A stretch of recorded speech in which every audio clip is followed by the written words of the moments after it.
Chapter 28. Hobbies. 2 weeks later. Crime wasn't supposed to pay, but Lisa and Vaughan Little seemed to have done well enough out of it. Vaughan had been a heavy-duty weapons smuggler in the 1970s. He'd served 6 years in a New Mexico prison. When his parole was up, he moved north to Idaho, bought a small ranch, and spawned 4 daughters. Only Becky, the youngest, still lived at home. Lisa bred Arabian horses, and Vaughan earned money customizing and restoring motorcycles, but these businesses were more like hobbies. The Little family's comfortable lifestyle was mostly funded by the well-invested proceeds of 30-year-old weapons deals. Everyone fell into a daily routine. Lauren hung out with Lisa and learned to ride and groom the horses. She'd never shown any interest in riding before, but took a shine to the animals, and a bigger one to Lisa. Most days, Curtis disappeared off on long walks into the woods with a sketchbook. Sometimes he'd come back with a drawing of a leaf or rusted-up car. Others a whole landscape sketched in impossibly tiny pencil strokes. He was more than a kid who was good at drawing. It could easily have passed as the work of a professional artist. When it rained too hard to go out, Curtis lay on a rug in front of the Discovery Channel and sulked. James hung out with Vaughan each day, and it was like the two of them had been missing each other their whole lives. Vaughan had always wanted a son, and James would have settled for a dad just like him.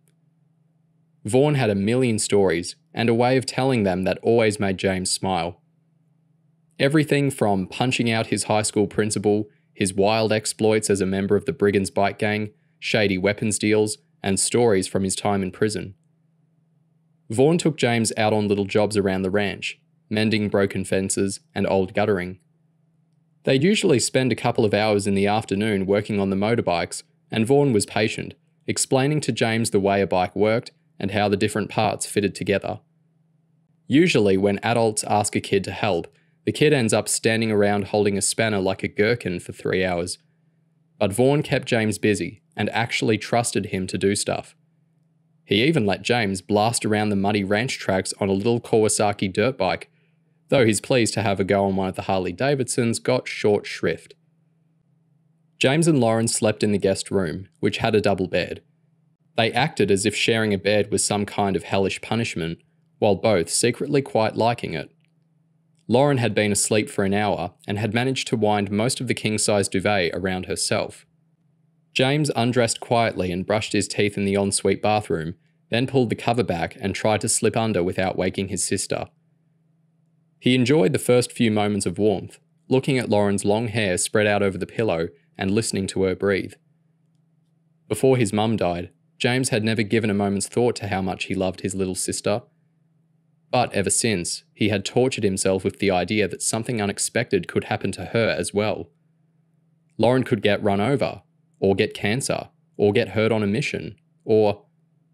A couple of times James made himself cry just thinking about it, although he'd never admitted that to anyone, even the counsellor he occasionally saw on campus. James closed his eyes and started thinking about a cool Japanese bike he'd read about in one of Vaughan's magazines. All the time he'd spent hanging around the workshop, listening to Vaughan's biker stories, had convinced James that he wanted his own motorcycle more than anything in the world. James wasn't sure how old you had to be to ride a motorbike in Britain, but if it was 17, like a car, he realised he'd be able to get one in 3.5 years. He could use some of the money his mum left him when she died, maybe get some kind of job to pay for insurance and petrol. James was doing 100 miles an hour down the motorway with a fit girl hugging his waist when Lauren jabbed him in the ribs. "You awake?" she asked acidly. "Just about," James said, opening his eyes and letting out a big yawn. "How's Becky?" Lauren asked. "Fine. Why?" "I put my head around her bedroom door to say goodnight." "Oh," James said anxiously. "We just started talking and one thing led to another. You know. Besides, there's no law against snogging. I'm nearly 14. I know guys my age who get up to a lot worse." "But what's Kerry gonna say when she finds out you cheated on her?" "She's 10,000 miles away," James said. "Was that the first time you snogged her?" "Yes," James lied. knowing that 8th or 9th was probably nearer to the truth. And one snog is hardly cheating. I doubt Kerry would see it that way, Lauren snapped. Swear you'll break it off with Becky and I won't say anything. But I'm not going to sit back and let you cheat on Kerry. She's my friend too. Okay, I swear, James said, trying to sound extra sincere. On our mum's grave, Lauren added. On our... No, James gasped. Can't you just stay out of this? You're 10. You're too young to understand. I might not be into boys yet, but I still know Kerry would be really upset. Why don't you keep your voice down and your snout out of my business? Lauren turned away and buried her face in the duvet. You're a total pig, James. Good night. Chapter 29. Oink. James's conscience kept him awake half the night, and Lauren's evil eye across the breakfast table made him feel worse. Lisa asked if something was up, but they both said it was nothing. James knew cheating on Kerry was shitty, but he hadn't seen her for months, and he fancied Becky like mad. He couldn't see what harm a little fling would do, but Lauren finding out made everything more complicated. James rushed up to Becky's room when she got home from school. Lauren knows, he said. She saw us last night. Becky shrugged. So? James could hardly tell Becky he was a secret agent with a girl back home. He'd spent half the day thinking up a way to explain why Lauren shouldn't find out. Lauren's been through a lot, he said. First our dad dying, then my uncle giving her a hard time, and me and Dave getting sent to prison. It's not surprising she wants me to herself for a while. So you're never going to have a girlfriend in case your sister gets jealous? Becky asked as she combed ink-stained fingers through her short brown hair. She'll just have to grow up a bit. I just think we should stop all this, James said. I'm moving on to Canada or wherever in a few days and, James, you're a cute guy. I know this isn't going to last forever, but it's more fun than sitting downstairs every night. James didn't appreciate being regarded as nothing more than an alternative to TV, but Becky healed his wounded look by stepping closer and kissing his cheek. You know what your trouble is, James? Becky grinned. You think too much. James tried not to imagine the grievous injuries Kerry would inflict on him if she found out about this, as he leaned forward and returned Becky's kiss. Lisa made spaghetti and meatballs for their evening meal. The Littles always ate as a family at the dining table, then moved to the living room for dessert in front of the TV. James stacked the dishwasher while Vaughn and Becky got the wood-burning fire going. They were set for walnut cake and the second part of a mini-series when the phone rang in the hallway. Curtis? Vaughn shouted. Everyone looked around anxiously, knowing there was only one person who'd be calling for Curtis. Mom?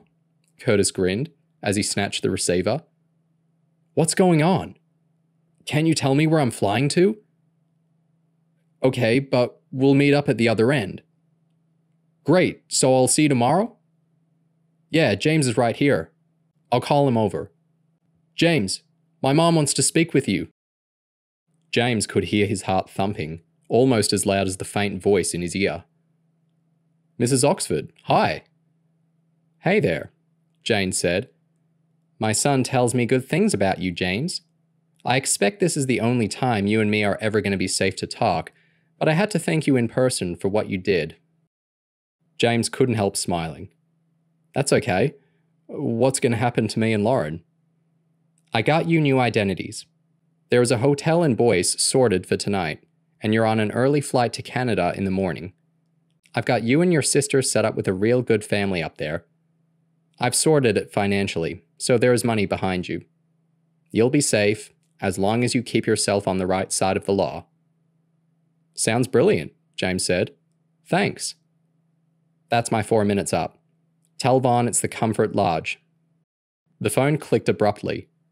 James hooked the receiver over the wall-mounted phone and wiped a sweaty palm against his leg. She's not one for goodbyes, Vaughn explained. The shorter the call, the less chance the FBI have of tracking her down.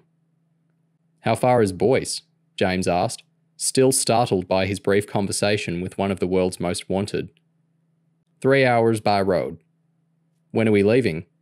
About as soon as you've got your things packed. Lauren looked solemnly at Lisa. Can I say goodbye to the horses? I can pack her stuff if you want, James said. We've only got a few clothes and bits. Lisa tapped Lauren on the back. Quickly then, she said. Go and put your coat on. James tried to think as he took the stairs 2 at a time.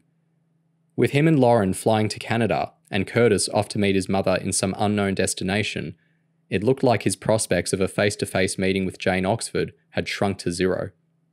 All he could do was try and find out where Curtis was going, so that the FBI had a team waiting to intercept him when he met his mother. James stepped inside his room and began stuffing everything into a backpack. Becky came up behind him. I guess this is it then, James said, feeling a mixture of sadness and relief that he couldn't get a handle on. A pistol and a couple of large ammunition clips bounced onto the bed in front of him. You might need those, Becky said. James was shocked. Is that your dad's gun? You'll get in trouble. Don't trust Jane Oxford. I've heard talk about things she's done over the years, and believe me, you might want that by your side. She said she's found me and Lauren a family, James said, staring indecisively at the gun on the bed. Becky picked up the lightweight gun and shoved an ammunition clip into the base. What was your bargain with Curtis? You break him out, Jane sets you up with a new life? James nodded. Well, you already broke Curtis out. So what are you to Jane Oxford now, except trouble and expense? This thought had occurred to James on a number of occasions, though the mission briefing described Jane as loyal to anyone who helped her out. Becky held the gun in front of James's face. Pull back the stock to load the first bullet, like this. The safety is this little lever here. It's a Glock machine pistol. Each magazine holds 25 shots and it's fully automatic, like a machine gun. Just flip the switch to auto. You really don't think we can trust her? Becky shrugged as she pulled the elastic of James's tracksuit pants and tucked in the gun. I don't know. Better safe than sorry is all I'm saying. The last time James had got into a bad situation with a gun, he'd ended up killing someone. He didn't want to get into that situation again, and it was the only thing on his mind as Becky's parting kiss brushed his cheek. I'll leave you to it, James Rose, Becky said sadly. Pull your hoodie on so no one can see the gun, and look after yourself. I'll do my best. Lauren looked torn as she passed Becky in the doorway. That didn't take long, James said. I couldn't face them, Lauren sniffed. I ran back to the house. James was surprised at how attached Lauren had become to the horses. He gave her a quick squeeze. Here, put this on, James said, handing his sister one of the tracking patches. We might get separated. Lauren unbuttoned her jeans and stuck the transmitter, which looked exactly like a sticking plaster, to the top of her thigh where nobody would see it. At the same moment, a crashing sound erupted from Curtis's bedroom. James shot down the hallway and into a sea of torn paper. Curtis had shredded his dozens of sketches and drawings, then ripped his wardrobe door off its hinges before burrowing into a narrow space between his bed and the wall. What's the matter? James gasped. I like it here, Curtis sobbed. My mom's gonna go mad at me for killing them people. Then we'll be on the run again. She likes the danger, but I get scared and it does my head in. I just want to stay in one place and draw my pictures and go to school. James couldn't think what to say as Vaughan stepped into the room behind him. Are you two fighting? Vaughan asked angrily. Look at the state of this room. He's messed up, James said uncertainly. He needs help. James looked at Curtis, sobbing pitifully into the wall, and wished there was something he could do. I don't want to go back to prison, Curtis howled. I don't want to go back on the run. I wish I was dead, but I'm too useless even to kill myself. James sat on the end of the bed and touched Curtis's hand. You know these moods always pass, James said. Once you're back with your mum, you can have a proper talk with her and sort yourself out. I bet it'll be okay. She never listens, Curtis sobbed. I need the pair of you downstairs and ready to roll in 5 minutes, Vaughan said firmly. James, get Curtis a cloth to wipe his face. We've got a long drive ahead. He'll have to get a grip on himself. Chapter 30. Calls. John Jones and the 3-man FBI team had been unable to contact James and Lauren during the 2 weeks they'd spent on the isolated ranch. To compensate for the lack of access, they'd watched any comings and goings from a safe distance and set up laser microphones in the trees. The invisible beams of light detected vibrations in the windows and converted them into muffled speech using a laptop computer. Theo was starting a 6-hour shift, sitting in the trees 50 metres from the front gate of the ranch when he heard the kids were on the move. He pulled off a skiing glove and grabbed a radio to call Marvin. John, Warren and Marvin were 15 miles away, having a meal in a pizza place near their motel. As Marvin was talking to Theo on his walkie-talkie, he extracted a ringing cell phone from his jacket and handed it to Warren. The call was confirmation from the FBI phone monitoring unit, who had overheard both ends of Jane Oxford's telephone conversation. Okay, Marvin said, taking a final bite of pizza as he stood up. I'll make some calls to see what kind of manpower we can rustle up around Boyce. I'll try and get someone to stake out the Comfort Lodge, then I'll drive on ahead. There's so little traffic around here, they'll spot us in 3 seconds flat if we tail them. John, I want you and Warren to take the second car and try to follow the tracking signal from the kids, but keep your distance. Theo will have to sit tight until they leave the ranch and catch us up. Vaughan's big Toyota had 3 rows of seats. Lauren sprawled out with a row to herself as they drove towards Boyce in the darkness. She closed her eyes and tried not to get upset again. Making and breaking close relationships was the part of CHERUB missions that newly qualified agents often found toughest to deal with. Lauren knew James would tease her about blubbing over a bunch of horses, but she couldn't help feeling sad every time she thought about them. She remembered the first morning at the ranch, when Lisa had lifted her into the saddle and led her around the small paddock on a rein. Lauren had been terrified of falling off, but time had turned it into a fond memory. Curtis was a wreck, slumped down without his seatbelt on.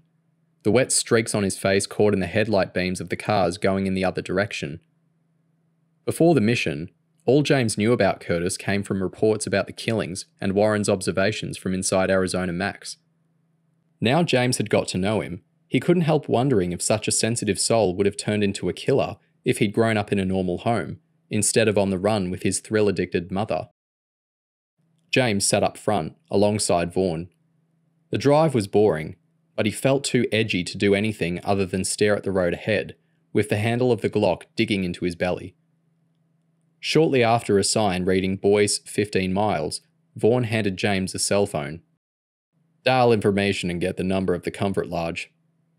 James held the phone to his ear with his shoulder as he scrawled the number on the corner of a road map. He dialed and waited to hear ringing before handing the phone back to Vaughan. That the Comfort Lodge? Vaughan said into the handset. My name is Herman. I got a reservation with you for tonight, but I'm supposed to be meeting a pal of mine first. I believe he's left me a message in the lobby to say where I'm supposed to meet him for dinner. Would you be kind enough to read it to me? Vaughan held the phone silently while the woman on the other end retrieved a folded slip of paper from a cubby behind her head and read it out. So that's the Star Plaza, Vaughan nodded. You wouldn't happen to know where that is, would you? Don't worry yourself, sweetheart. I'll get my buddy here to look it up on the map. Vaughan ended the call and chucked the phone on the dashboard. Who are we meeting? James asked, as he unravelled a map of Boyce city centre. Nobody. It's precaution, in case Jane's phone was being bugged. She tells you to go to one hotel, then leaves a message there under a false name. The message gives you the name of some hotel on the other side of town, which is where you'll really be staying. James had hoped that the FBI would have the room at the Comfort Lodge staked out by the time they arrived. Now he was relying on the patches stuck to his and Lauren's skin, and these tiny devices were notoriously unreliable. You don't really think the FBI could have tracked us all the way up here, do you? James asked. Vaughan shrugged. I doubt it, but Curtis's ma has to be real careful. The feds pull out the stops once they put you on the most wanted list. See that cell phone? James nodded. Came to me in a FedEx package 2 days ago, with instructions not to even switch it on until we were on the move. Maybe Jane is overcautious, but there are prisons full of people who weren't cautious enough. The Star Plaza was a bog-standard business hotel a few minutes' drive from Boise Airport, with the usual marble and faux antique furnishings in the lobby. Vaughn looked nervous as he strolled past reception with the 3 kids in tow. He approached 2 old-timers, sitting in armchairs around an occasional table. They wore cheap-looking suits, and their long white beards suggested the men had been bikers in their younger days. Bill, Eugene, Vaughn said, nodding guardedly. Didn't expect to find you 2 in this neck of the woods. Well, you did, Bell said grumpily, furrowing his brow as though he resented the fact Vaughn existed. Vaughn gestured with his hand. This is James, Curtis, and Lauren. You don't say, the old geezer croaked. The lady says you'll get your money transfer in a few days. We'll take him up to the rooms. No need for you to stick around. James got a whiff of pomade as Bill hauled himself out of his chair. He noticed that Eugene, the other old man, wore a hearing aid. So, I best be going, Vaughn said, as he looked fondly at James. I can see you out there in Canada, cruising on your Harley in a few years' time. Yeah, James smiled. I hope so. But at least my daughter is safe from you now. James missed a beat as Vaughn burst out laughing. You think Laser and me didn't realize you were carrying on? Yeah, well, James babbled nervously as he caught an extremely frosty look off Lauren. When my eldest got her first boyfriend, I wanted to kill him. By the time you get to the 4th one, you know better than to put up a fight. James grinned as Vaughn gave him a hug and slapped him on the back. Lauren and Curtis got the same treatment. For Christ's sake, Bill grouched as he took a step towards the elevator. We got everyone in the world eyeballing us here. James felt a touch of sadness as he snatched a final glance at Vaughn, heading into the darkness through a revolving door. He might have been a gun smuggler, but Vaughn Little was one of the nicest guys James had ever met. They had 2 connecting rooms on the 5th floor of the hotel, each with a pair of double beds. Eugene and Bill already had their old man stuff spread out in one room. Bottles of pills, hip flasks, Y-fronts, and the most unfashionable trainers known to man with grey socks balled up inside them. The connecting door was wedged open, and Eugene turned the TV up loud enough that you could have heard it on Mars. The kids had checked out the room and were chilling on their beds for a while when Bill wandered through. Can we go and use the pool? James asked, desperate to get out of the room and contact the FBI, in case they hadn't picked up on the change of lodgings. Nah, Bill said, scratching his armpit and revealing a glimpse of the holster under his jacket. It's gone 10 o'clock. You boys have been all over the news, so you're better off staying out of sight. Order food from room service if you're hungry, then shift yourselves to bed. Eugene's taking a nap. If he wakes up, tell him I'm down at the bar having a nightcap. Within 30 seconds of Bill heading out the door, Curtis dived off the bed and grabbed a can of beer and a bunch of miniature spirit bottles from the fridge. Minibar time, Curtis grinned, hurling James a little Jack Daniels bottle as he drained his own into his mouth. James was wary. The last time Curtis got drunk, he ended up getting a life sentence. On the other hand, with Eugene asleep, Bill at the bar, and Curtis hitting the bottle, he had a golden opportunity to contact Marvin. It was too risky using the phone in the room, because the call would get itemised on the bill, but he'd seen payphones in the lobby downstairs. I know, Lauren said excitedly. Why don't we try and find out where we're all going tomorrow? Good idea, James said, impressed by how smart his sister could be at times. He'd been so focused on making sure the FBI team knew where they were, he'd forgotten that their main objective was to find out where Curtis was going to meet his mother.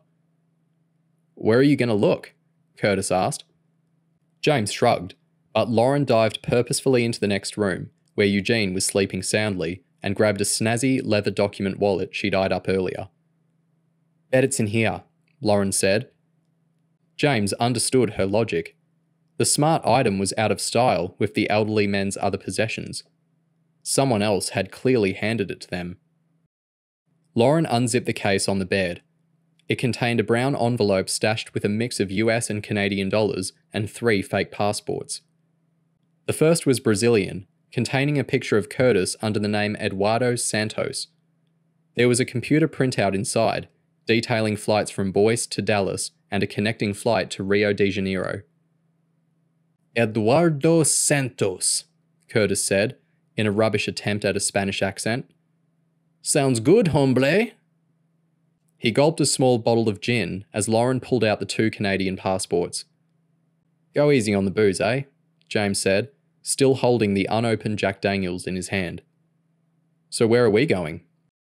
Lauren and James looked set to become Scott and Alan Parks of Toronto. James was no expert on forged documents, but the passports looked good to him. Fake identification of this quality would have cost thousands of dollars. Okay, James said. Put the case where you found it, before Bill gets back. Curtis crashed on his bed and ripped open a packet of dry roasted cashews. James and Lauren walked into the other room together. They made sure Eugene was still asleep before exchanging hurried whispers over the noise from the TV. Keep Curtis busy, James said. Start a pillow fight or something. I'll run out and try to make a quick call. What if Curtis asks where you are? Or Bill comes back? We're kids, James shrugged. People expect us to muck about. Just say I'm getting ice, or whatever. James opened the door while Lauren wandered back to join Curtis. He peeked along the corridor, finding nothing except a couple of uncollected room service trolleys. Their room was at the end of a long corridor near a fire escape. James walked through the fire door and down a single flight of concrete steps to the 4th floor, where there would be no chance of bumping into Bill. James was planning to use the phones in the lobby, but he spotted an old-fashioned phone with a dial hanging on the wall near the entrance to a cleaner's closet. It was designed for internal use by hotel staff, but James knew most switchboards are programmed to allow any phone to dial out to an emergency number. He picked up the receiver and dialed 911. Emergency. Which service, please? James smiled with relief. FBI. I have a station number. It's 3246 and the application code is T. Within a second of the operator patching the call through to the FBI, it diverted via an office to Phoenix and onto Marvin Teller's cell phone. We're sorry. The mobile number you're dialing is currently busy. Please try again later or leave a message after the beep. James cursed under his breath. Marvin, it's me. I'm at the Star Plaza, room 534. Curtis is on a 0930 flight to Dallas on American Airlines. He's flying on to Rio using a passport in the name of Eduardo Santos.